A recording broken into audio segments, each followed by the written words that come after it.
দ্রবণের মোলারিটি হিসাব করব কিভাবে? দ্রবণের মোলারিটি হিসাব করব, দেখেন যে আমাদের একটি দ্রবণ দেওয়া আছে, এই দ্রবণে দ্রবের পরিমাণটা দেওয়া আছে।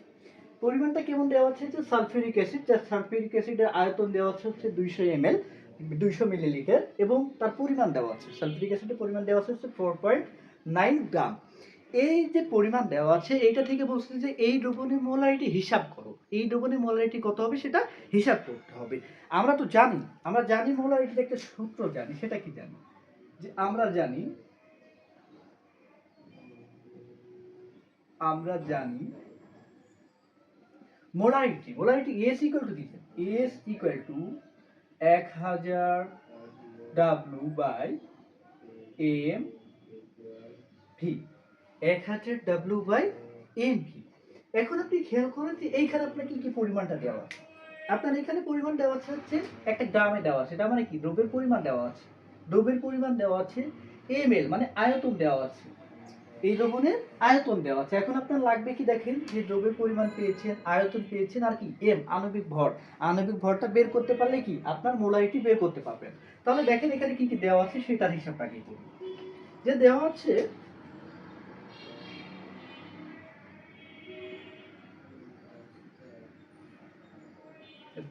আপনার এখানে W, মানে দ্রব্যের পরিমাণ দেওয়া আছে।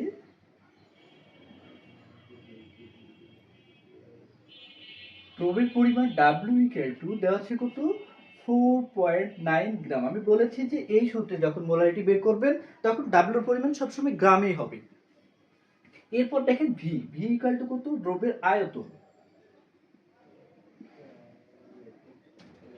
বা ওই দ্রবণের আয়তন দেওয়া আছে। আয়তন কত, আয়তন ইকুয়াল টু হচ্ছে 200 ml, 200 মিলিলিটার। এখন আমাদের দরকার হচ্ছে আণবিক ভর। ওই যে দ্রব্য দেওয়া আছে, এই দ্রব্যের আণবিক ভর, দ্রব্যের আণবিক ভর m ইকুয়াল টু কত হবে। আণবিক ভর নির্ণয়ের যে একটা ক্যালকুলেশন ছিল, এই ক্লাসটি আমি পূর্বে করিয়েছি, আপনারা পূর্বে দেখে নেবেন, তাহলে আণবিক ভর খুব সহজেই নির্ণয় করতে পারবেন। দেখেন আণবিক ভরটা কিভাবে নির্ণয় করব। আণবিক ভর নির্ণয় করব সালফিউরিক অ্যাসিডের S2H4।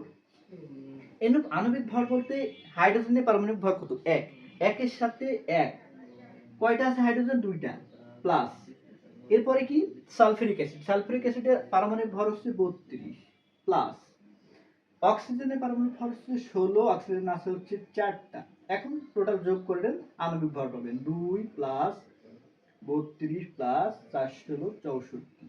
তাহলে যোগ করেন 2 2 4 আর 4 8, 6 আর 3 9, 98। এই 98 হচ্ছে সালফিউরিক অ্যাসিডের আণবিক ভর। দেখেন কি কি লাগবে, আপনার সূত্রে যা লাগবে তা কি পেয়েছেন হচ্ছে ভর, মানে ওই দ্রব্যের পরিমাণ পেয়েছেন 4.9, আয়তন পেয়েছেন 200 ml।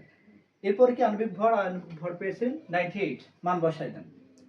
তাহলে 1000 ইনটু W এর পরিমাণ কত, 4.9 ডিভাইডেড আণবিক ভর কত সালফিউরিক অ্যাসিডের 98 ইনটু ভি এর মান কত পেয়েছেন 200 ml। দেখেন কাটাকাটি করা যায় নাকি, কাটাকাটি করলে কি হয় সেটা দেখেন, যে 0 0 কেটে যায়, এই 0 0 কেটে যায়, থাকে কি 5 দুগুণে 10, 5।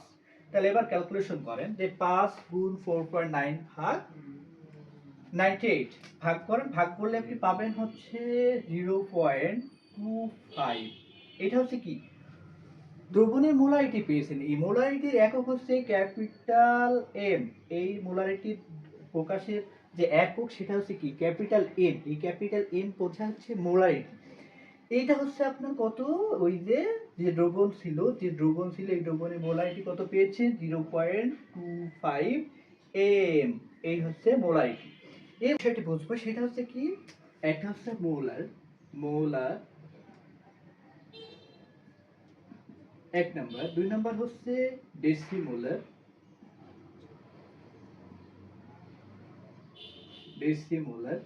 আর 3 নাম্বার হচ্ছে সেমিমোলার।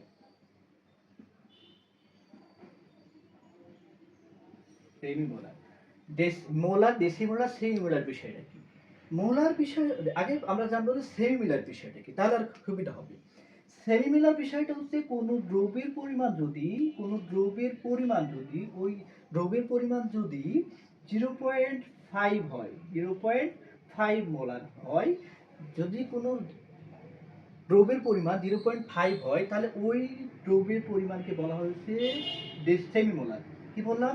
কোনো দ্রব্যের পরিমাণ যদি 0.5 মোলার হয় তাহলে ওই দ্রব্যের যে মোলারিটি তাকে কি বলা হয়? সেমিমোলার। সেই মোলারিটিকে কি বলা হয়? সেমিমোলার। তার মানে কি? এবার আসেন ডেসিমোলার। কোনো দ্রব্যের পরিমাণ যদি 0.1 মোলার হয়, কোনো দ্রব্যের পরিমাণ যদি 0.1 মোলার হয় তাহলে ওই দ্রবণের যে মোলারিটি তাকে বলা হয়েছে ডেসিমোলার। তার মানে এইটার মান পেয়েছে কত? 0.1 মোলার। এরপর আছেন কি মোলার।